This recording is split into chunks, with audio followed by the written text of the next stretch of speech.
Hey folks, and welcome back to part 16. Alrighty, so today's episode is actually full of glitches. Sounds a little bit weird, but while recording this part in particular, I ran into a lot of glitches that I've never really seen before, and this is the first one right here. We're in corner cover, and we definitely should be able to aim at multiple enemies, or at least have the indicator to do so when it comes to the multi-batarang. But as you can plainly see, even though I hit 3 enemies, I could only aim at 1, which is weird. And I pretty much always open up this section this way, and I've never had it happen before. Corner covers have actually always been quite smooth for me. That said though, it's pretty fitting to have a lot of glitches for this episode when it comes to the gameplay, because I in fact had quite a few troubles, as you can tell, with technical difficulties when it comes to recording as well. And that's really unfortunate when it happens. That's why originally this video was delayed a day at least. And yeah, I wanted to apologize for that specifically for this part. Again, I know it kind of breaks the continuity if you're watching in the future and not actively, because not everybody watches every Let's Play as it comes out. I take it you felt that. The plants are going crazy. I'm getting seismic spikes in all locations. It's not good. It's okay. I've got the mold samples. I'm heading to the Batcave to mix up the antidote. Good. I'd tell you to hurry, but I'm sure you know what you're doing. Contact me in the cave if you need anything. So yes, last time we got mole samples from the spores in the sewers, and now we can head back to the Batcave as Batman just plainly explained, and try to create the antidote for the Titan formula. That said though, if you listen to the conversation between the Joker's goons, apparently the location of the Batcave, or at least the very existence of the Batcave on the island, has finally been discovered. Batman is no longer safe in his very high-tech doors and walls of the caverns beyond the Arkham Asylum.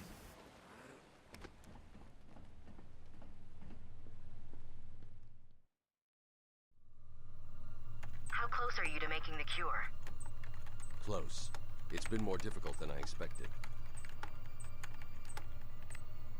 The process is slow, difficult, and doesn't produce much antidote. And the good news? The chemical will definitely stop Ivy. It may also reverse the Titan transformation. I need to run some more tests to be sure. I've set the computer to create more, but I need to get out of here and find Ivy. Thank God. Her plants have reached the Gotham River.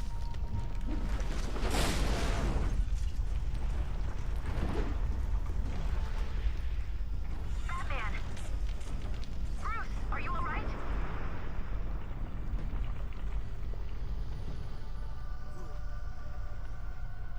I'm fine.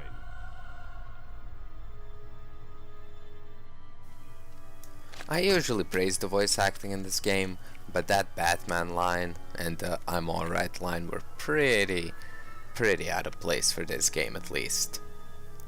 But that said though, we have the final upgrade of the game, and it's not a completely new one, but it's the Ultra Bat Claw. Now, it's obviously an upgrade to our already existing Bat Claw that we've had for quite a while in the game. But it's also pretty cool because it combines the effects that you have between the explosive gel and the regular Bat Claw, at least the usefulness of them when it comes to traversing the map itself, not so much as a weapon because it doesn't really cause explosions or anything. But now we can tear down any walls that are elevated and also weak, which is pretty cool. Again, it combines really the usefulness of 2 already existing upgrades into 1. And that's really the last segment when it comes to collecting any sort of side stuff when it comes to the game.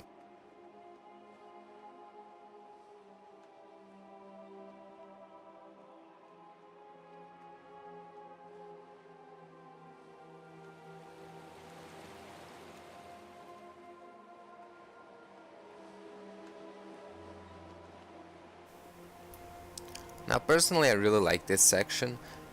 If you remember all the way back at the start of the Let's Play, I praised how well Gotham City looks from the distance, and we could only really see it from the top of the clock tower or the Arkham Mansion. And now we actually get to ascend some cliff faces around the very edge of the walls of the asylum, and it's really cool. Again, it's completely unnecessary when it comes to design. They never really had to do this. The Batcave alone was a really neat idea, to have a hidden Batcave that looks incredibly reminiscent of the regular Batcave in Bruce Wayne's manor. And I think this just adds to it, the fact that they've connected so many different entrances and exits along with the Batcave. That said though, we have a couple of trophies that we can now get by a combination of using our line launcher and our glide ability. And as you can tell, Batman's cape is even more rugged and destroyed by the hour as this night progresses. But as I was talking about, Poison Ivy's plants are taking over the island. They're causing earthquakes and tremors and stuff, and we need to prevent that, or at least we need to stop it. We can't really prevent that as it's already happening, but the latest sequence in the Batcave actually infested even more of the island with Poison Ivy's plants, including the Batcave as you saw in the cutscene. But now we also have some other areas, like the sewer, completely infested with not only the plants, but also her plant pods, which are quite annoying to deal with, again, because on irregular difficulties they're quite random, as you'll see in just a bit. That said though, we can actually start using the Ultra Bat Claw for some collectibles that you probably wouldn't have noticed had you not been paying really close attention to the ceilings, I guess. I mean, I can't tell if you actually would do that, because I know I sure wouldn't, you know. So, the plant pods are back, and again they're quite random on this, I guess, default difficulty setting. Batman, I've been running a simulation on the damage Ivy's plants will do if they reach Gotham. They won't get that far. My antidote will stop them. I hope you're right. I'm here if you need me.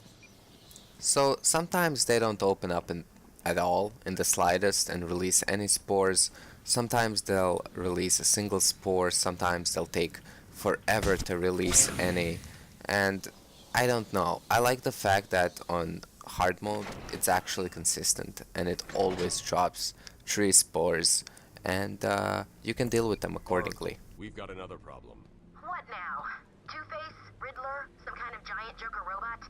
Unfortunately, nothing that simple. I'm at the main sewer junction, and it appears to be polluted with Titan. Why? What's he doing now? I'll look into it.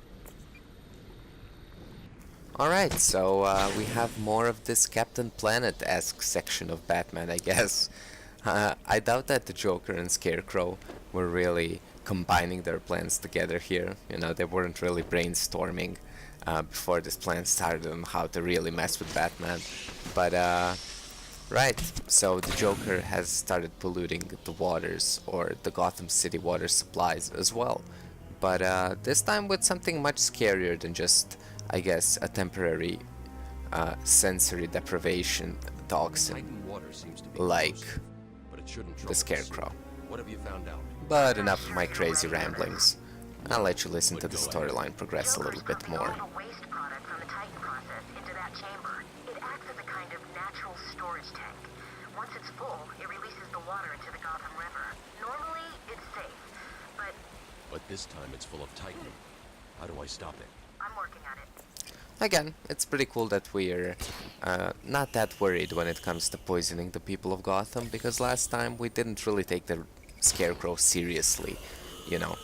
But when it comes to this one, it definitely looks serious enough, because all the water on the island, or at least in the sewer junction, has literally turned into green waterfalls. And I think they're very neatly designed too.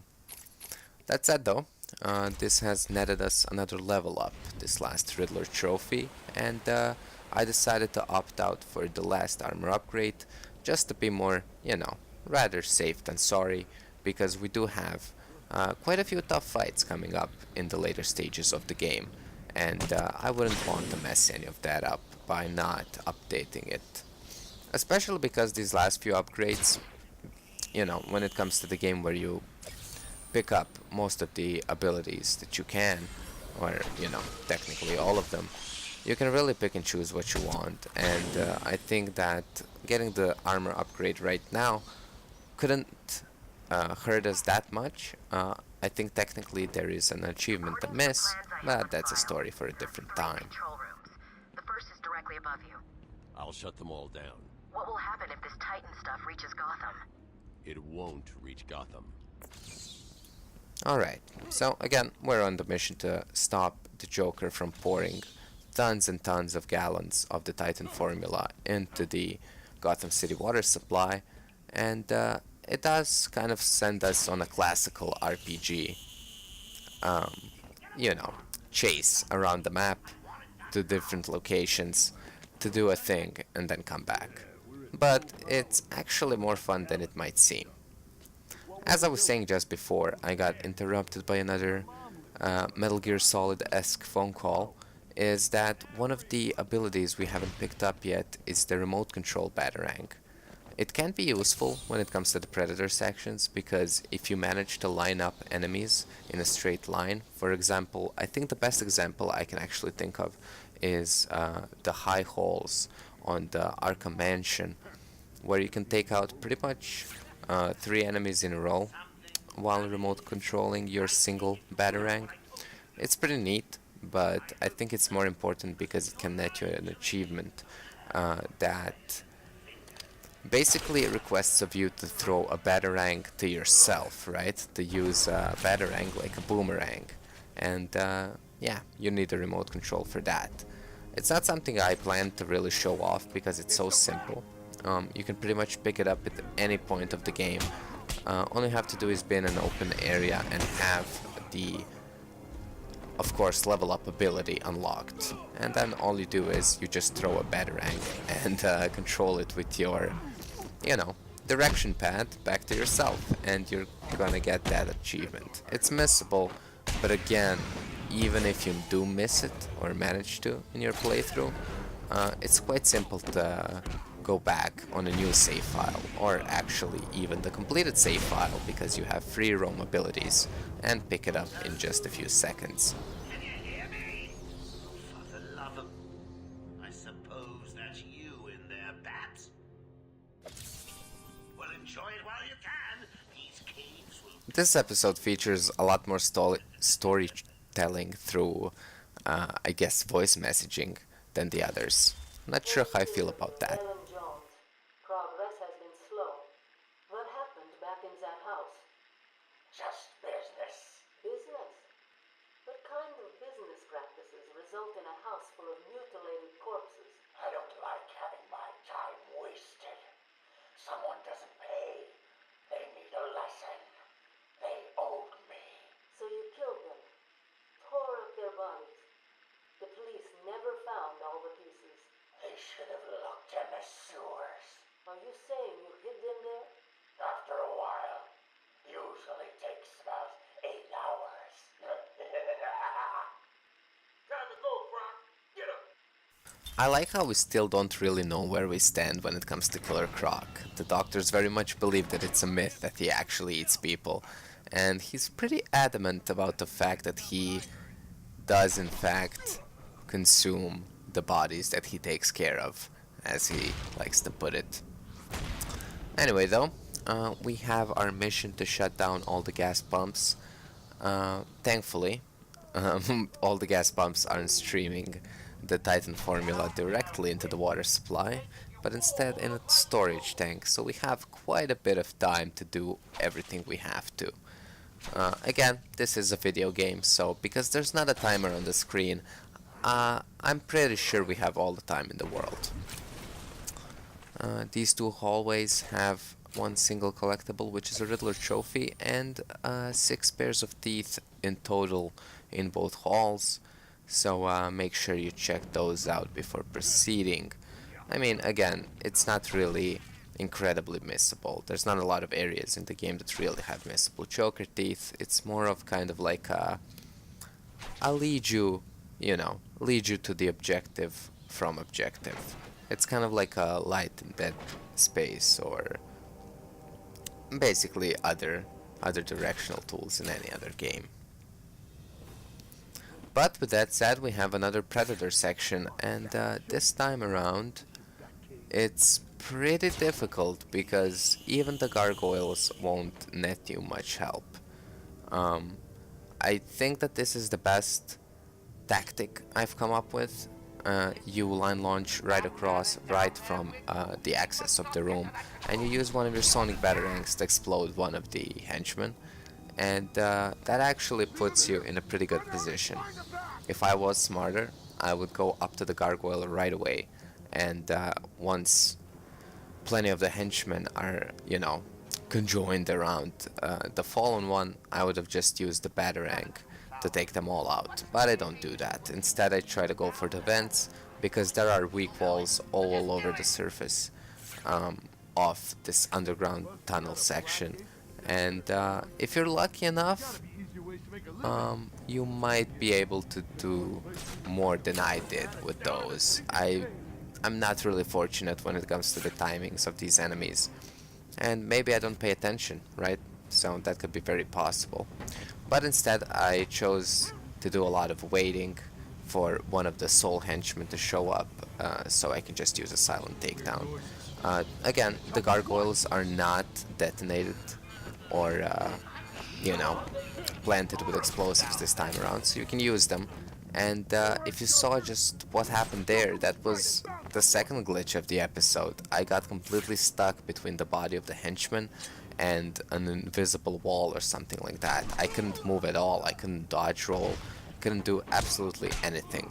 And my only option was, thank God, that there was a gargoyle there. Otherwise I definitely would have died. With that, I just wait around a little bit more, and the enemies come to check out the silently taken down henchmen, and I use the batarang to take them all out. This time, however, I'm not so lucky because I get spotted, but thankfully the entrance of this room is so useful when it comes to this Predator section that yeah, you can pretty much manipulate it any way you want, for hiding, for takedowns, and yeah, you should be fine in this section. You can genuinely just stick to the introductory part like I did, and you should be fine. I will say that there is something pretty cool around here. If you actually go all the way to the control room where the storyline leads us, there's a weak wall as the floor, and you're supposed to use your Ultra Bat Claw to actually pull down the floor underneath two henchmen, because there are two henchmen original in the offices, but if you take out a lot of the enemies like I did in this section, they'll come out instead.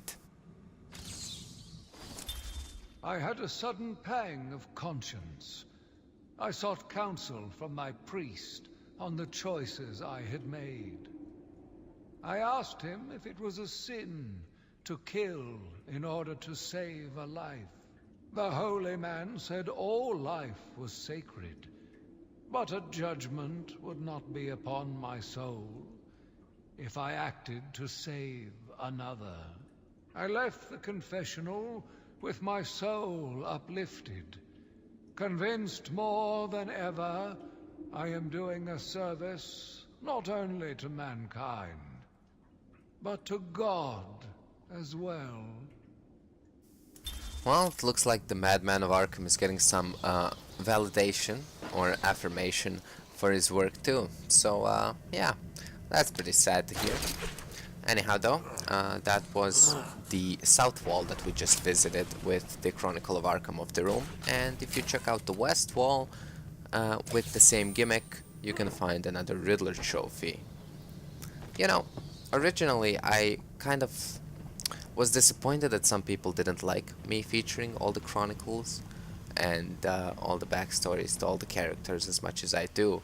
But really, all of that's been a blessing in disguise. The fact that I can have a sip of water every time one comes up is something I definitely look forward to. That said though, again, we have another Joker panel. And just like war in Fallout, you know, as the saying goes, Joker panels never change. I kind of butchered that, but you know what I mean. That's the first pump disabled. With that, we have the first pump disabled, and the two other ones are actually right next to each other in a different room. We took the eastern passage this time around from the room, and this time we're gonna go west, but before that there's two enemies. And remember, because this is important for Predator sections as well, you can't use your equipment while you're crouched in a narrow hallway or a vent like I just was, and you just have to fight them head on. But because there's only two of them, really there's no challenge. They're just kind of like a waste of time, because even with the great combo you won't net yourself a lot of experience.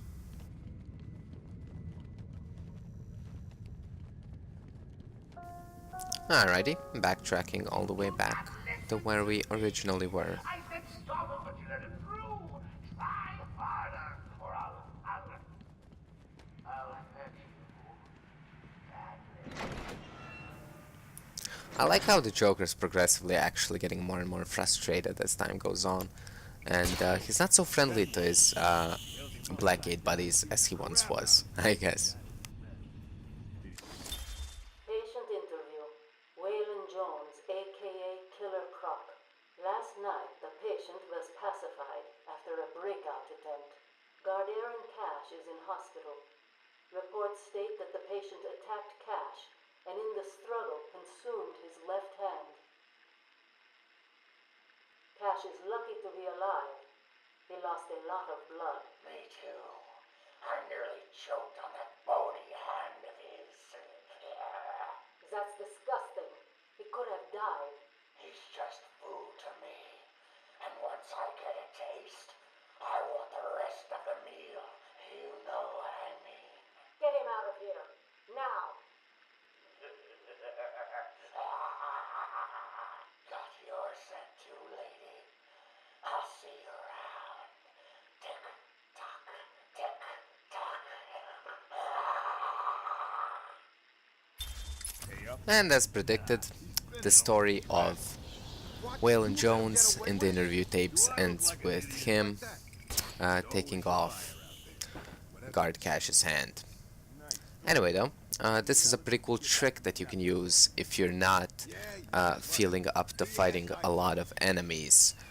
If you have the range upgrade, you can fight the enemies, or you don't have to fight the enemies, you can completely skip this room instead by just standing on the platform you entered and hacking both of the security pumps from all the way up here. And you can just exit the room because you've never engaged the enemies. You can just, you know, your mission is completed, tick-tock, and you can leave. But because it's good experience and there's quite a few enemies down there, one armed though, so make sure to glide kick, and unless you get caught up in a glitch where you punch instead of pressing glide kick, even though the opportunity is available, you'll net yourself a lot of good XP, especially with a good combo. Anyhow though, we've done a lot this episode. This is the first time I actually show off some good fighting prowess, so you might as well enjoy that too. But again, we've done a lot this episode. We've pretty much conducted a antidote for the Titan formula, and that's slowly getting produced back in the Batcave. Sadly though, the Poison Ivy's plans are causing more and more troubles around the island, but we're slowly but surely stopping that. And here's another glitch I encountered for some reason, and I've never seen this before. These two henchmen want nothing to do with me. They're frozen in place, but you can still knock them out just as easily, but they'll never want to go and touch you. Anyway, on the next episode of Captain Planet, we won't be dealing with just water pollution. Next time, let's deal with some plants and some earthquakes. See you guys then.